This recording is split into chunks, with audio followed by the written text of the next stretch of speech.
Hello, my name is Yana Smaglo. Currently, I live in Leeds, originally from Ukraine. Exciting. Yeah. I arrived 2 years ago after UK opened the hosting program for Ukrainian refugees. When I just arrived, my first thought was everything looked like in a Harry Potter movie. Touker, Yep. competition. Looks good quality. Yana has brought along some backup to help her pitch. My team's so exciting. I just don't want to turn them down and, fail this. But she'll be doing the talking in the den and is hoping the language barrier won't prove insurmountable. I worry that I will get nervous or won't understand that they're asking me about. So, of course, it's a big responsibility.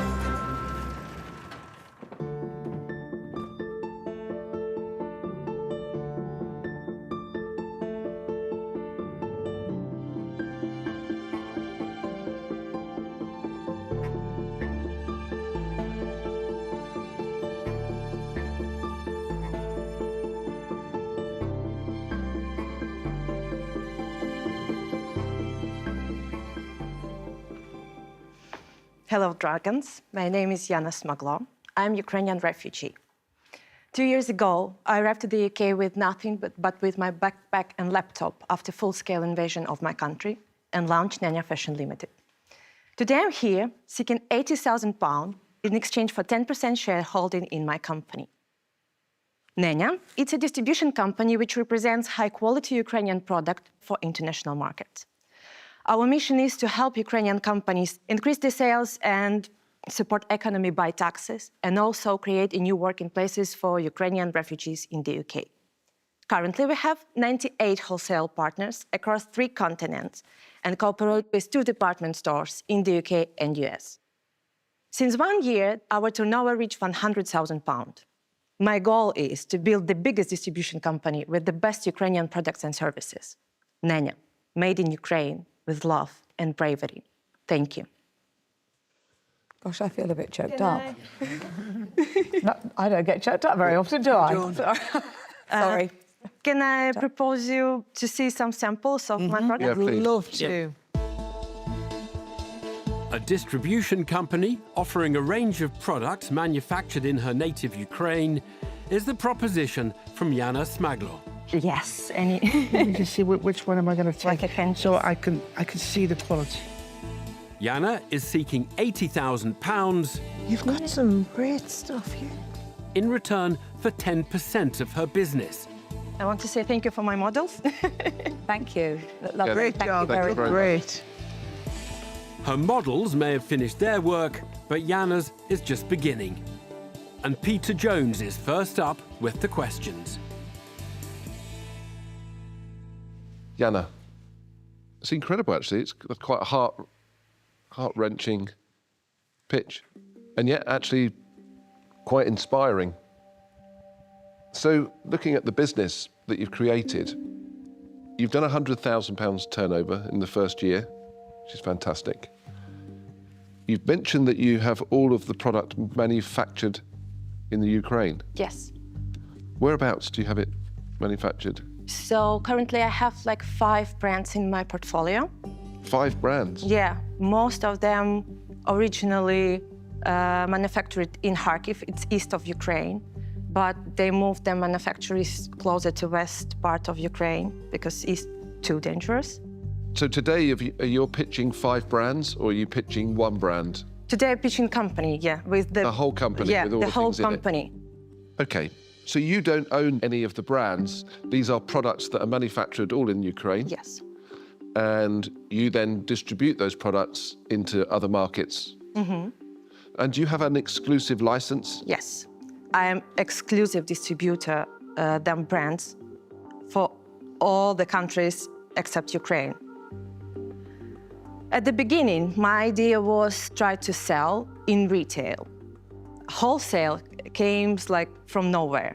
So I went to first exhibition in the UK and had quite big success there.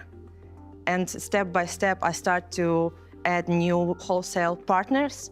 And for now, for this day, I have 98, and we add in new partners every 2 months. But you said you did £100,000 turnover.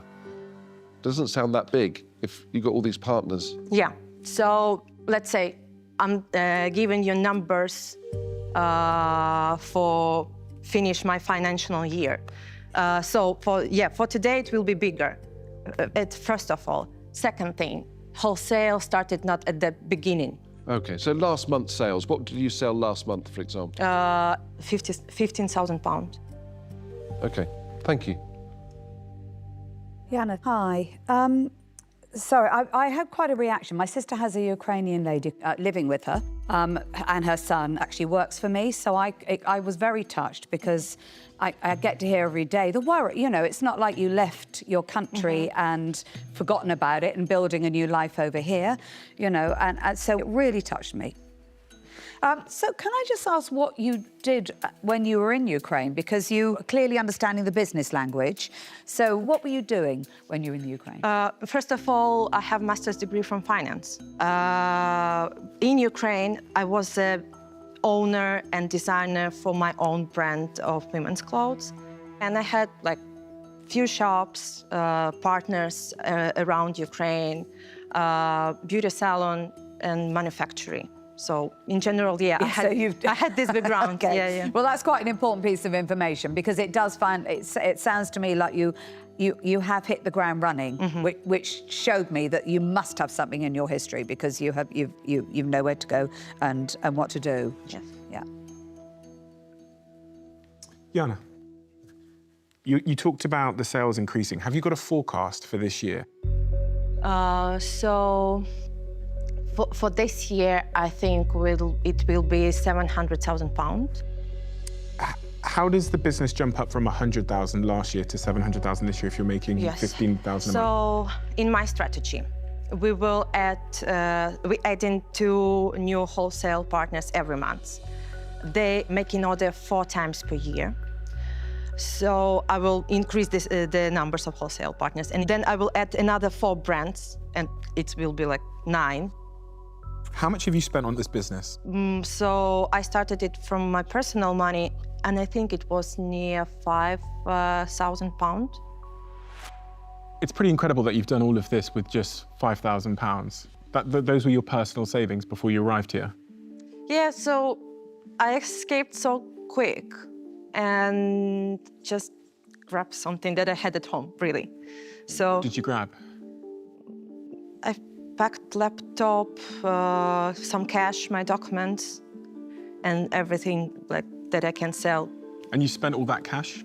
Yeah, and actually this cash was a first investment in the company. Okay. And why did you want a dragon in particular? Unfortunately, as a refugee, I can't take any financial loan from financial institution here, because they expect that you give this loan back for 6 months before your visa will be finished, and it can affect your current financial situation in the company. So, not make any point for me. In general, I can go and take a loan, but it will be so expensive for me. So it's bring me to idea that probably I need to find a person who will believe in me and the mission, what I'm doing, and like will see where I'm going to be for like 5 years. Where are you going to be in 5 years? I want to be a biggest distribution company. And in general, I'm not really want to stop only on the fashion business. I would like to add some what we producing the best in Ukraine and bring it to rest of the world. You're very driven, aren't you? Where does that come from in you? Oh, let's say when you losing everything that you work and your home and everything, and you need to build your life again, this is driving you a lot. Plus, I really want to help and do something for my home country. Are your family here? No. They're in Ukraine? No, I don't have a family. But a lot of my friends in Ukraine too. Yana, Touker, Well done. So far, so good. So let's take this item here. What would the factory price be to you? This item, £26. And how much do you invoice it to somebody else for? 57. So if that's £57 wholesale, that will sell for about £200. Correct? This jumper cost £120. So when I look at this, it's very high-end prices, yes? So you wouldn't have that price point in Marks and Spencer's. It would have to be Harrods, Harvey Nichols, Yeah, or small it's actually stores. where I'm going. But I think personally, I think you will struggle because of the market you're trying to aim for. Could you lower your selling prices to get volume?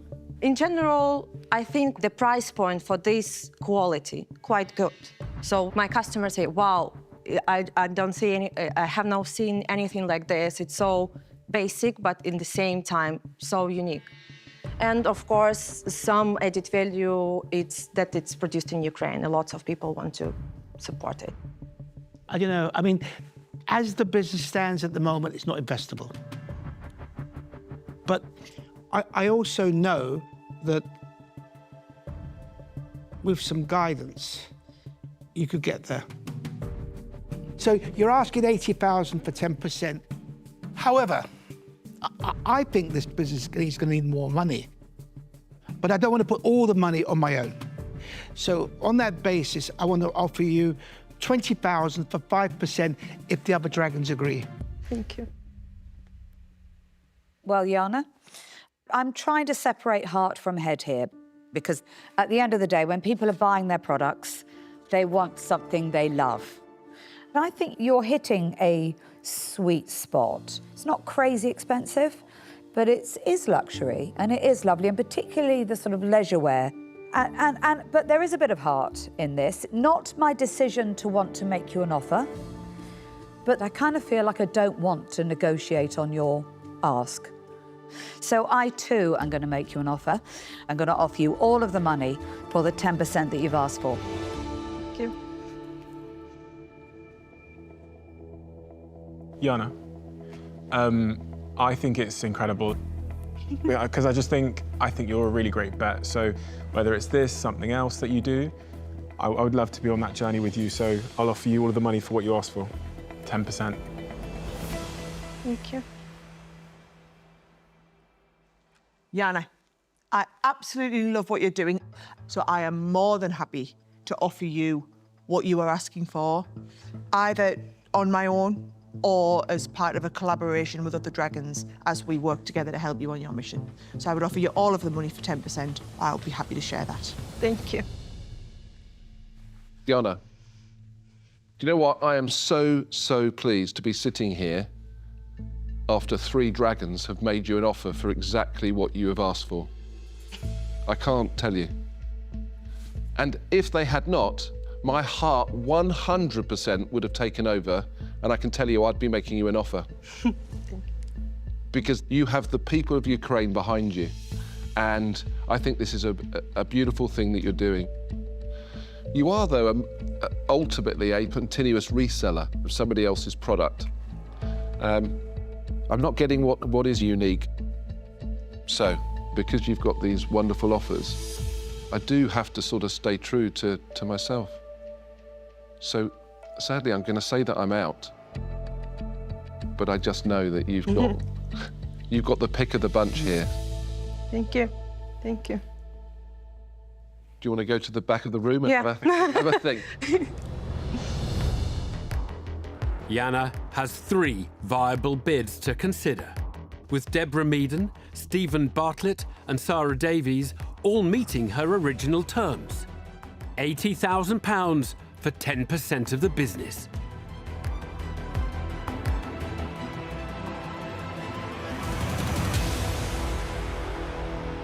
Thank you so much. It's always a pleasure to speak with smart people and who knows a lot about business. What about offers? I would love to have on my board Deborah and Stephen. So if it's okay for you, we can split the share for 5% each. I would definitely share with Stephen. I'd get a little leap in there. Thank you so much. Have we got a deal? Yeah. Brilliant. Oh, good. Give you a hug. Yeah, thank you. I'm so proud of you. You are so good. You are really good. Success for Jana, Yeah, have a nice day. Well done. who has harnessed her entrepreneurialism to help her homeland. She leaves the den with £80,000 and the backing of a duo of dragons with the skills to turn her distribution business into a world beater. I didn't expect that 4 dragons will make me an offer. It shows me, like, when I came here really scared 2 years ago and I didn't know what to do. This shows me that my ideas and my vision can grow and, you know, do amazing. That was definitely part heart for me. 100%. Yeah. Yeah, but well done for doing it, because you've also got a great entrepreneur ready to go. Yep. She's brilliant.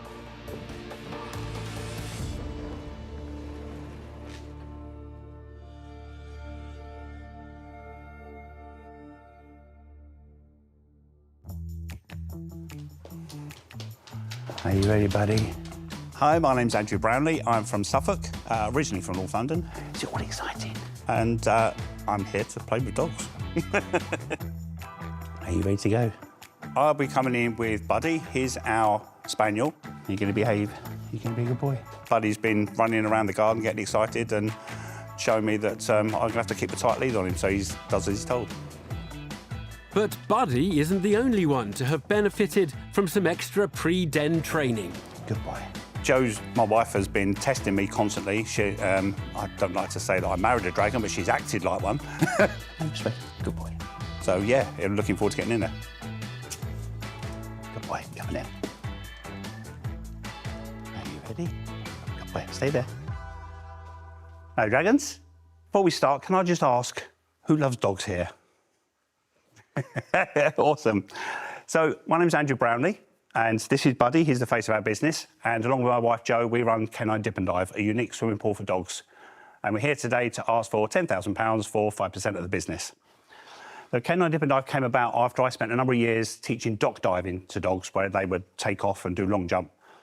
And while I was doing that, I noticed that so many dogs are scared of water. So I started to develop various methods to help these dogs overcome their fear and get them swimming. And what started off as a bit of fun at the weekend quickly turned into 6 days a week. In 2017, we started our pool and developed 5 different types of sessions for the dogs. So we do puppy paddle, we do senior sessions for our older dogs, we do pool parties for dogs that just want to have a load of fun in the pool and just splash around with their friends. We do dip and dive, and we have our solo swim. And this is where we actually teach dogs how to swim. In 2019, we found it was so popular that we launched a franchise. And in year 1, we opened our first pool in Hertfordshire. And since then, we've opened a second pool in Wyndham in Norfolk. And we now have one in Essex, which is doing extremely well as well. We get so many franchise inquiries, but people cannot find sites. Hopefully, this is where you guys come in. So what we're looking for is access to things like holiday parks, garden centres, anywhere there's a small area where we can put one of our pools in. So that's where it is. So over to you guys to dive in with your questions. A swimming pool for pooches with the potential to go national. Hi, Buddy. Is the offering from doyen of doggy paddle, Andrew Brownlee. Do you want to come and say hello? There's a good boy. He's lovely. Andrew is seeking just £10,000 in exchange for a 5% share in his business. Come on in. Good boy. Dogs and dragons almost always get along. See you in a bit, buddy. But without his buddy to fall back on, can Andrew still succeed in palling up with Peter Jones? Andrew. Hello there. Hi. Well, I absolutely love it off the bat. It's absolutely fantastic. And then you mentioned that beautiful word, franchise. Yeah. So tell me, what does it cost to set So up? our franchise this year is £15,995. And that includes everything. That includes the pool. That's everything. What? It's the pool, the dock, the T-shirts, the filters, the banners, the artificial grass. Yeah, so pretty much everything you see. So I pay you 16,000. Yep. What do you make out of that initially? So our setup costs for the pool is around between £7,000 and £8,000, and then the rest of it is profit. So you make about 7,000 or 8,000 gross, is that right? For each pool, yeah. Okay, so I pay 16,000, and then what do I pay each? Do I pay something each year? 10% each month, and that's based on April to October. So they're the months that we run because we're outdoors. Okay, so what's been the revenue, gross margin and profit the last 12 months? So overall, since we started, not including this financial year, which has just gone, we haven't got the figures in yet, it was 64,000 has been what we turned over, 44,000 has been our gross profit, and out of that, Joe and I have taken about 24,000 in dividends and salary. Okay. Andrew, Hiya. they're so happy, Anne. I don't know who's happier, them dogs in the video or you. I want to dig into your numbers a little bit more. Yep. So you said since the business has started, you've done about 64,000 in turnover, which has given you and Joe about 24,000 in dividends and salary. Now, how are you living on £24,000 between the two of you? From our pool. Sorry, so your pool is not... This is our pool. The franchise side they're two separate bits. Right, OK. So talk me through what you make in your pool. So last year we turned over just under 50,000. Our rent is £200 a month, including water and electricity. So there's 50,000. So on the 50,000 turnover is nearly all of that profit. Pretty much, yeah. I mean, £200 rent, we pay about £50 a month in pool chemicals, occasional new wetsuit and a T-shirt that gets ripped with some claws. That's our expenses. Brilliant.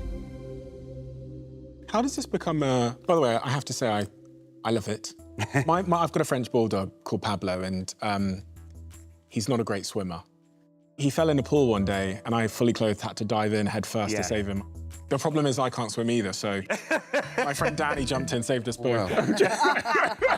Wow. There's an open invitation for all you guys. Bring your dogs, come and have a session at the pool because it's so much fun. We allow our owners to get in as well. Okay. Yeah. How does this become a really big business to the point that an investor could make a return? I believe, based on the franchise inquiries we get, we could probably put 2 or 3 pools in every county of the country. We've got a lady in Canada who's desperate. There's a guy in France who's desperate. What does that look like, though, in terms of numbers, in terms of money?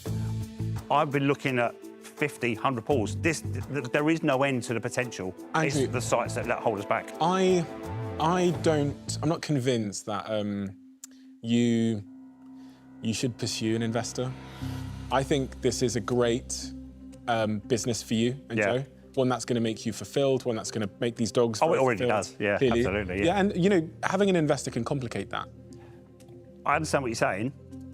Because my time on the franchise side is limited, it doesn't take much time up. My time is on doing what you see me doing there. And once a pool's set up, other than monitoring and maybe some additional training if things are needed. But can I ask you a question then? So if you had to spend more time on the business side of things and less time doing that, which is what you clearly love, is that a trade-off you'd want to make? My stock answer is no, because that's my passion, that's what I love. Then why are you here? Because there are so many dogs that would benefit and that would love to do this. What I'm getting at here is sometimes I think as entrepreneurs, we feel the need to grow. Yeah. But I think it's important to realise what you're doing this for. And if you're doing this because it fulfills you and it makes your life fun and enjoyable, be cautious about the trade-off of bringing an investor into the business who's maybe, potentially, going to have a slightly different incentive as to why they're there. Yeah. So for that reason, I'm going to say that I'm out. That's I wish fine. you the very, That's very fine. best, and I think what you're doing is wonderful. Thank you very much indeed. Andrew, hi. Hello. So I'm not sure. I honestly, I was sitting here applauding what Stephen was saying. Yeah. Because he's so right. You know, people need to remember why they're doing. Oh, absolutely. I'm reminded every single day. I honestly, I couldn't, and I don't want to. I couldn't express it as eloquently as has already been expressed. It's absolutely fine. Kind of don't want you to get investment. Yeah. And I am not being mean. No, that's absolutely fine. That's absolutely fine. And I think it's lovely what you do. But I won't be investing, Andrew, I'm out. No problem. Thank you. Andrew, I disagree with Stephen. And I think maybe he's just misread what you're trying to do here. Because I think you clearly are passionate about it. You're like, you know, Gordon Ramsay's passionate about cooking, right? That's where he started his life. That doesn't mean that he hasn't looked to franchise his brand, grow his business, make money for investors. He's just said he doesn't want to. But I mean, he does want to grow the business. I'm I'm not going to do it for free. I'll still take the money, but it's not about. I will not become a millionaire doing this. No, and that's not the aim. The aim is to grow my business. The thing is, Andrew, what could happen here is by franchising this out, and I think that's quite clever because I think you can have exactly what you want here and do it, and you can stay in that pool. Yeah, I believe so. And you can still have a separate idea where an investor can come in and invest in your concept and help to grow that out as a franchise. Go on then. Because I think you could have something here. And that's the bit that he's missed. Go on then. But I'll let Touker take over. Okay. Wherever he's going to go. Okay, Andrew. Yeah. Well, look, it's fun. It really is. You enjoy it, and you've come in asking for not a lot of money, but you've also come in saying, yeah, I want a dragon to open sites for me. Yes. Now, talking about sites, there are opportunities that you yourself can approach directly with councils who want this sort of thing locally. Yeah. Who'll even give you a grant to do this. Okay. You don't need an investment, you know, because I think an investor will give you a headache. So, for that reason, I wish you and Joe all the best, but I'm out. Thank you.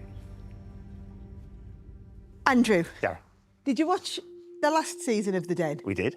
Did you see Gemma, the crazy dog lady that came in with her edible greetings cards? Yes. That is a brilliant business. But the big thing is, she is wonderful. Yeah. And I think between hooking you in with Gemma, who has a lot of other crazy dog lady friends, and also I got an investment from a few years ago called Mini First Aid. They're a big franchise business. Okay. And I love working with that business. And I just think the knowledge I've got from there, I can help you, I can open a few doors, I'll enjoy working with you, and it just seems really fun. And I would love to make you an offer, Andrew. Thank you very I would much. genuinely love to. So I'll absolutely give you what you're asking for. It's not worth my time to only have 5%. Yeah. I think reasonably, I'd want about 25% of the business. Ooh, okay. See, Andrew, I told you, investors are vultures. Andrew, I think 25's a bit harsh. I think, though, this is all about contacts. And I think this is also about coverage. I think Sara and I would be a great team on this. So I would be willing to offer you half the money and share it with Sara. So offer you 5,000 for maybe 10%, and we share 20% between us. And then you've got something, if Sara would accept, we've got something quite special here. I was terrified he was going to trump us. So I'm about to bite his hand off right there because I was terrified he was going to sweep in and steal me deal. Yeah. It's a tough one. Joe didn't want to come in with me because you're scary, apparently. We're not I have to say, you're really not. You're very lovely.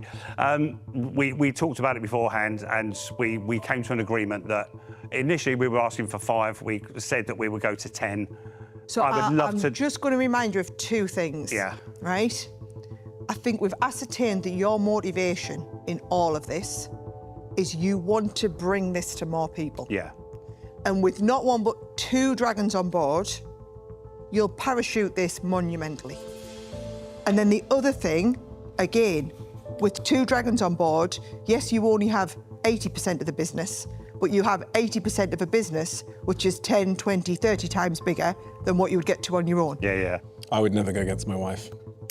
No, geez, I'm glad someone can understand my point of view. It makes a good point.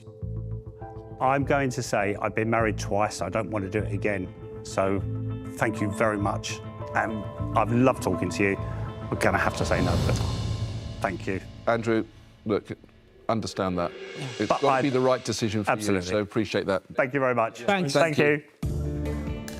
Sadly for Andrew, he must leave the den empty-handed.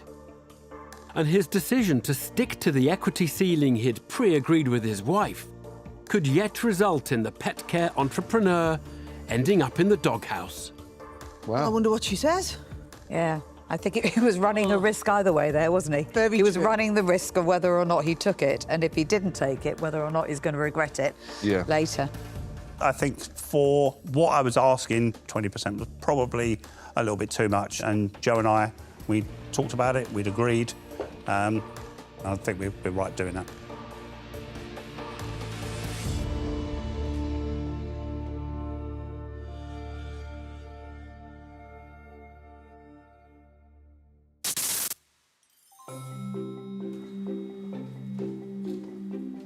Hi, I'm Paul Hernan. I live in Harrogate and I'm originally from Manchester. Come on, let's have it.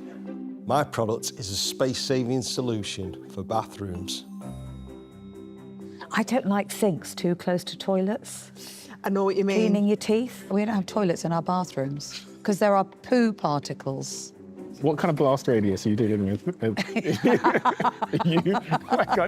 I don't want to talk about my blast radius, thank you very much, Stephen. The Dragons might have some concerns about the proximity of sink and toilet, but there can be no poo-pooing Paul's enthusiasm for his product.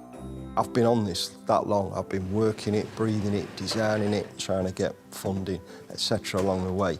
So it's a real passion of mine. I'm ready to face the Dragons. Bring it on.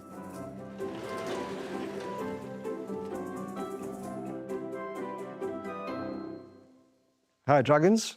My name's Paul, and I'm here to present the Vertebrae Vertical Bathroom. I'm also here to ask for a £100,000 investment for a 10% stake in the business. Vertebrae is an all-in-one, compact, space-saving vertical bathroom. The 4 units comprise of a toilet, basin, storage unit and a shower unit, and they simply rotate out for use.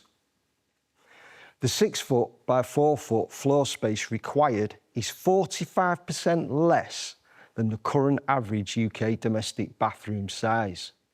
The initial investment is required to take the product from the pre-production prototype into manufacture and help launch both the business and the brand. Please allow me to give you a quick demonstration of the Vertebrae. So we have the toilet unit, which all the units rotate 90 degrees. We have the basin unit, flush button for the cistern for your toilet, and the shower controls at the back. And then we have the overhead shower, which rotates round as well. Would any of the Dragons care to have a closer look? I think we probably all like one. An all-in-one bathroom unit designed with small spaces specifically in mind is the proposition from Paul Hernan. Deborah made a good point about blast radius. She said, is that not a little bit too close to the sink if she's going to... I haven't encountered any problems. Saves time, doesn't it? Because you can poo and wash your hands At the straight same away time. at the same time. Paul is seeking £100,000 in return for 10% of his business. Do they come in taller versions? We could do a taller version for the 0.1% percentile. But he's quite right, it's probably not worth it, Peter. OK. Well, it's not for me, but thanks for coming. Great.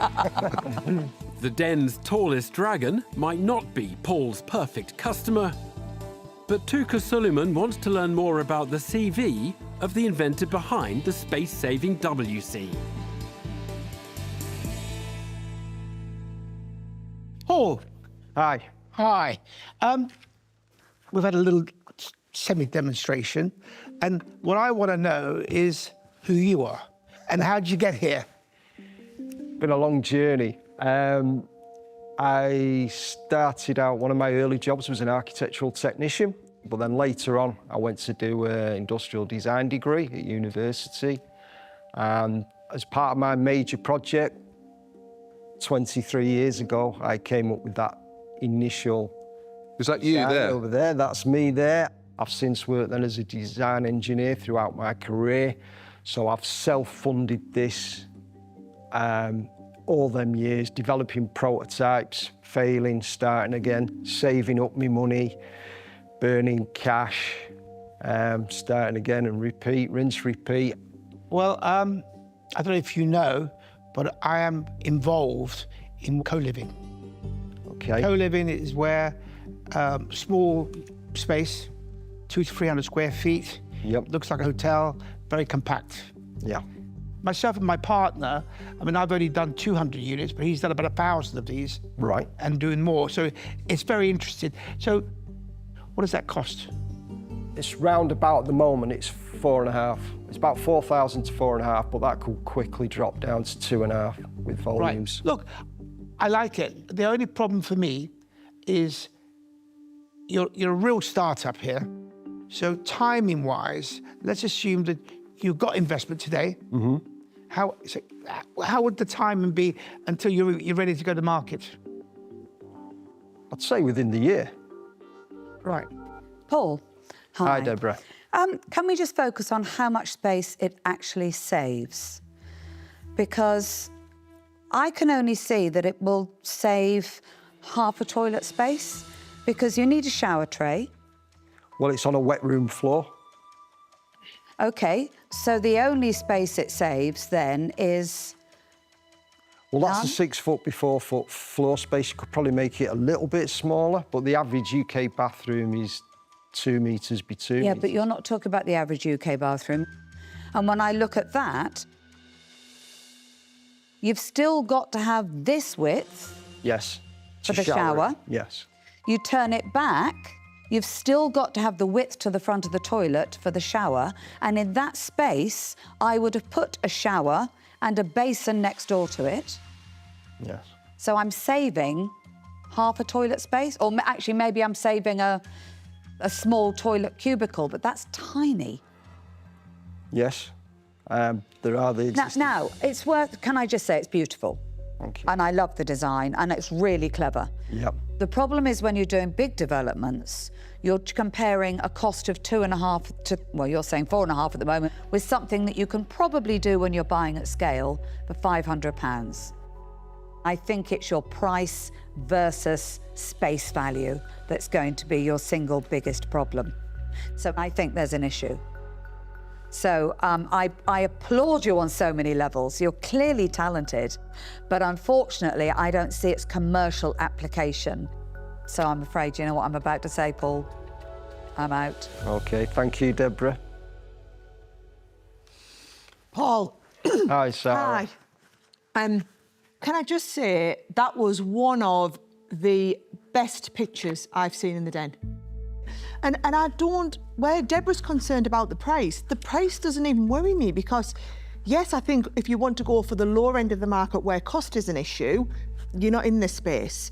But these posh, fancy things that Touker's building, apartments or whatever, he doesn't mind dropping a couple of grand to put one of these in because it looks so cool. However, the thing that you said for me that completely changed my feeling on it was that you've had this for 23 years. So my concern is you've been touting this around your industry for 23 years and no one's copied you. Yeah, I wouldn't say I've touted it heavily, but it's been around there. But people must know about it. But I think it's the companies to go to this, they'd have to do a major pivot. They're already focused on... Yeah, but all companies are looking to stay ahead, to innovate, to be exciting, to bring out the next great thing. OK. And so clearly there is a reason why your market isn't embracing this. So I'm so sad because I love it, but I just can't invest today. I'm sorry, Paul, I'm genuinely really sorry, but I won't have to say I'm out. OK, thank you, Sarah. Thank you. Paul, you just said to Sara that you haven't been touting this around the industry for the last 23 years. And for me, that's a bigger concern. I've been focusing on the product, getting it right, but I believe the time is now. Do you know what's interesting is sometimes with inventors, perfectionism becomes an excuse for an inability to execute. Yeah. And I think actually the beauty that I see in the product is evidence of that.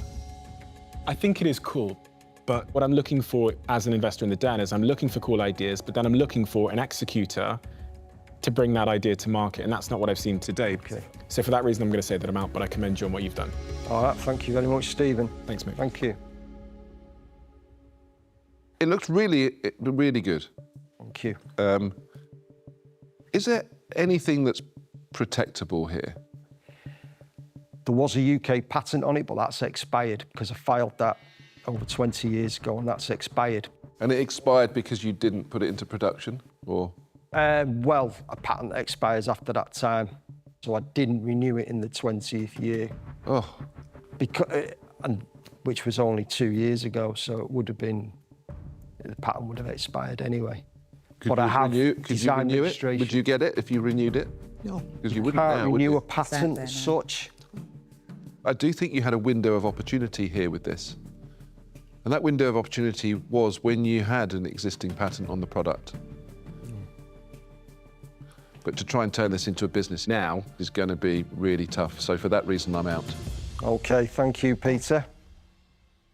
Paul, love it.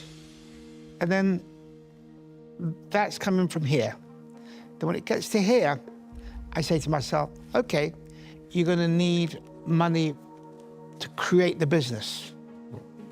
Then you're going to need samples, trade shows. You need £1 million for this to do it properly. Your only hope is you find a developer who's going to give you the money because he wants to buy 1,000. And unfortunately, I can't give you that order. OK. So for that reason, I'm out. However, what I will do is you could contact me and I'll put you in front of a few people. Excellent, thank you. You know, who are buyers of this. Yeah. You know? Right. And you never know where that might lead. OK, brilliant, Touker. Thank you very much. OK? Thanks, Paul. Thanks, Paul. Great. Thanks, Paul. Good well done on inventing something really cool. Thank you. Thank you. Cheers. Thanks, Bye now. Paul.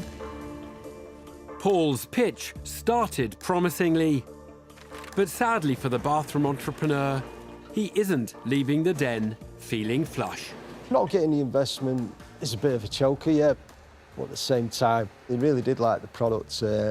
Touker's offered me a contact to get in front of to see how it could possibly be a potential fit for them. So there is also there a bit of light at the end of the tunnel. Are you comfortable there, Touker? Yeah. Touker, we'll see you, He's we'll on see you the later, throne. Touker. Yeah. Ah, that's it.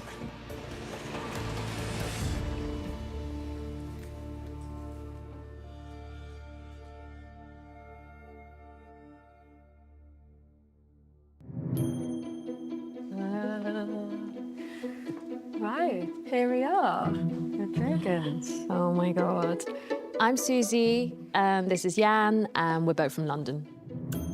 I don't know what I'm feeling. I feel like I'm having an out-of-body experience. So we're business partners together, and we met because our daughters went to the same nursery. Yeah, we do play day all the time to help on the childcare. Chance may have initially brought the two friends together, but they forged the perfect partnership. We kind of do, complement each other. Yandis has like this really like manifest and it shall happen. I'm Yes. sometimes a bit glass half empty and like micro-analysing everything. But weirdly, today, I am somehow not nervous. Good. That's a good sign. I'm ready. I'm ready. Yeah. Bring it on.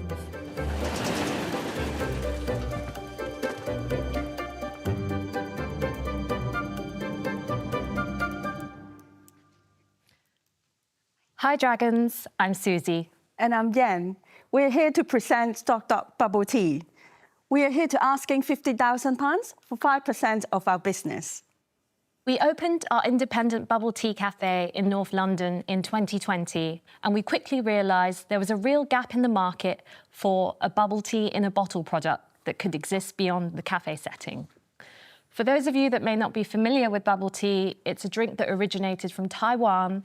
It's mostly a tea-based drink with different bubble-like toppings.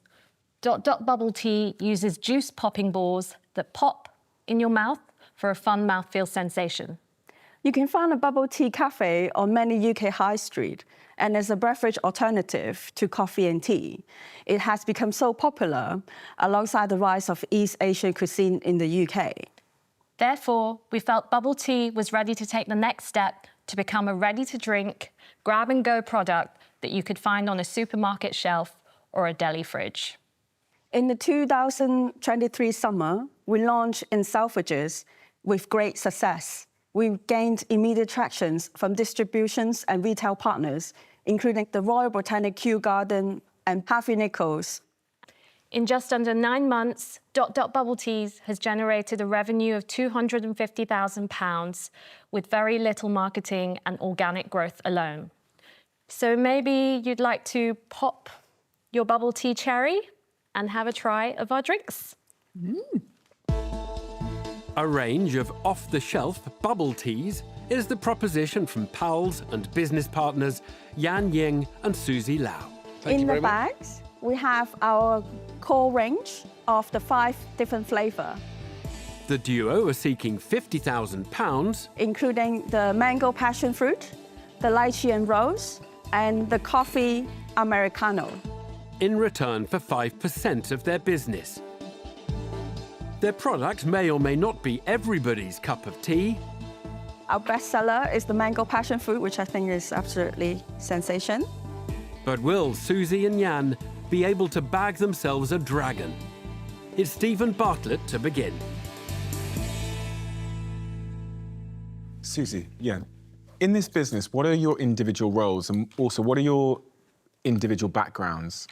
So we both founded the business together in 2020.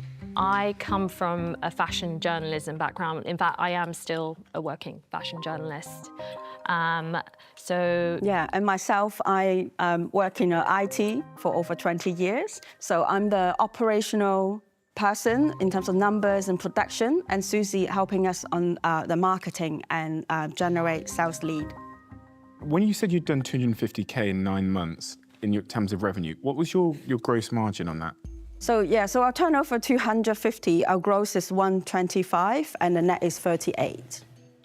And what is the big vision here for this product? Where do you want to get it?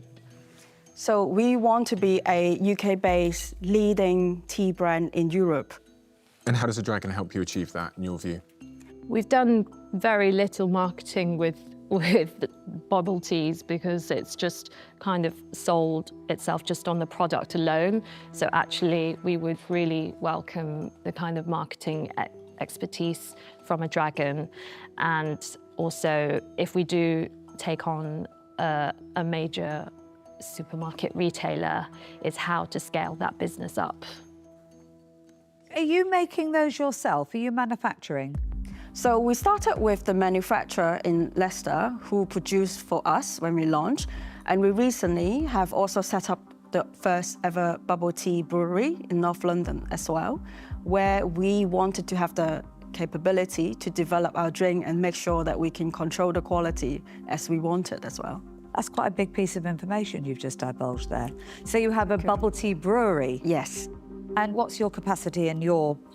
That's a great question. Currently, with the brewery, we can only produce 6,000 a week, but we have visited a company who create manufacturing machinery.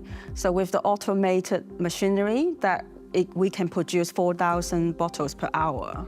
And that's where we wanted to move into the scales. Congratulations. Oh, thank you. I think it's absolutely lovely. I think it's a great product. It tastes fantastic. It really does. I'm a big fan of bubble tea. I like it. Yes. Wow. But I'm intrigued about both of you currently still doing jobs outside of this business. I'm not. I'm full-time. You're full-time. And then you're a fashion journalist. Who's that for?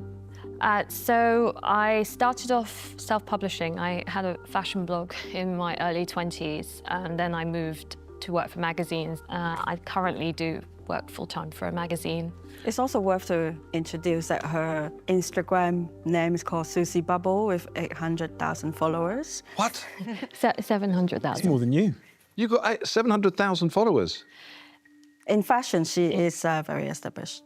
That's huge. I have a vague profile on Instagram, and alongside my fashion writing work, I work with brands on paid partnerships. Well, Can you tell me about your online presence then in the business? You're very good at building a following, clearly, because you're famous. So, what about the brand How much? What size community has that got online? So we will have about 10,000 followers. On the cafe and then Teas, it's about 5,000, but we really haven't done a lot to grow those socials because I just don't have the bandwidth for it. Fulfilling the orders. We've actually just been busy trying to fulfill the orders. I was still packing yesterday. Guys, so I like the product. I don't love the business because there's lots of people been doing bubble tea for a long time. So I don't see that there's a massive barrier to entry. And then, with all due respect, Susie, you clearly know how to build a brand, how to capitalise on a personal brand, how to build an Instagram following, but you've done none of that for the business. And I kind of understand why you wouldn't have done that. So I think all those factors together just makes me think, if you're onto something here, somebody else is going to come along and do it as well. And they will be able to make it take off much quicker. So I'm sorry, I won't be investing. I'm out. Susie, how do you respond to such a vicious? I would say, in our defence, we are both very stretched. You know, we're both working mums, and we started off as friends, and it was a happy accident to go into business with each other. You had a full-time job up until very recently. I have always had a full-time job and different freelancing gigs alongside this. And it's true what Sara said, I can't give all of my time to it, but any way possible to help ... I will do for Jan. That's a beautiful thing. You want it more for your friend. Yeah, because she's worked really hard on it. Okay, that's... Yeah, Sorry. She's like so amazing, and like the brand, how she's built everything. ... The dots that you see on the packaging there, those are like stamped by her daughter Zia. I am more. Yeah. Okay. Okay. Thank you. Sorry. Thank you so much. I know this is what you're doing for me, so I can only say thank you and work very hard to make it work. I think you both are incredible individuals. I think you've got the chance to have something quite special. And I am absolutely bloody brilliant at taking businesses like this and scaling them. So you've asked for £50,000 for 5%. So I am going to make you this offer. I'm going to offer you all of the money for only 10%. That's how much I want to work with you. Thank you so much. Thank you so much. Susie, this category I'm really, really interested in because my girlfriend, she's been dragging me every weekend in London for bubble tea. And so I love the product. I think it's great. Thank you. I really think it's great. So I'm going to make you an offer for the £50,000 you've asked for 10%. Thank you. Okay. I really think you've got something here. I think you've really spotted something that has been, and I'm not the pun master here, but there's a business that's been bubbling away for a while, and there's a lot of people jumping on board. Good but pun. actually, putting this out there into people's hands that they can actually grab and go, I think is really good. So I'm going to make you an offer. I'm not going to make it easy for you, because I'm going to make you the same offer as the other guys made. So I am going to offer you £50,000 for 10% of the business. Okay. Thank you. Thank you so much. So, guys, you've probably done your homework on all that dragons before you came here. And we could all do great things. However, this business is going to need more money. than 50,000. Because you need to really, really market this in a big way to be recognised. So my offer is conditional. I'm going to offer you 50,000 for 10%, but I want another dragon to join me at 50,000 for 10%. So you're going to raise 100,000 today. To give away 20%. Right? So you're going to double the amount of money you get in. You're going to double the strength of the dragon. Susie, and I think you go have a chat about it and let us know how you feel about this. Thank you. Okay. Susie and Jan have 4 bids to consider, with Touker Suleyman proposing a joint deal of £100,000 in return for 20%. I don't want to give away 20%. While Peter Jones, Stephen Bartlett and Deborah Meaden are all offering £50,000 in return for 10%, double the equity originally on offer. Okay.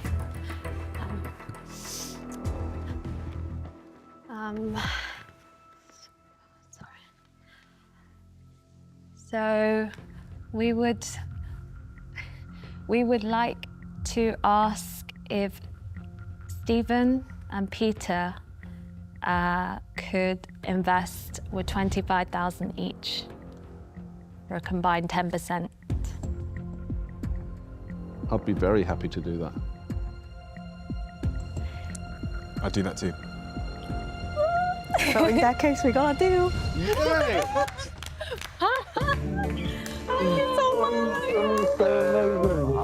I'm so happy. Success for Susie and Jan. Thank you. Thank you. The firm friends and business partners depart the den with £50,000,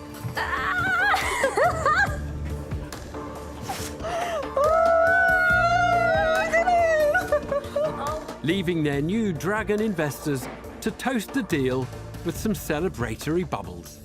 cheers. Cheers. God, it's all good. It's all good. That happened. I feel a bit broken, if I'm honest. It was just such a roller coaster. But I'm very glad that we have 2 dragons on board. And hopefully they can take ... to this new strategy. Wow.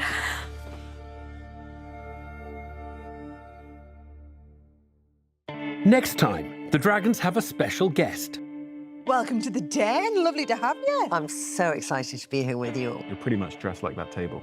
I am not dressed like that table. Oh, I'm so sorry. Stop bloody apologising, darling. Okay. What's my future? What does my future look like? Oof. We need a life raft. OK, you won't be surprised to hear, when are we going to make any money? I do not know the answer to that. In your case, it was like spend, spend, spend. Trini, it doesn't look like you agree with that. No.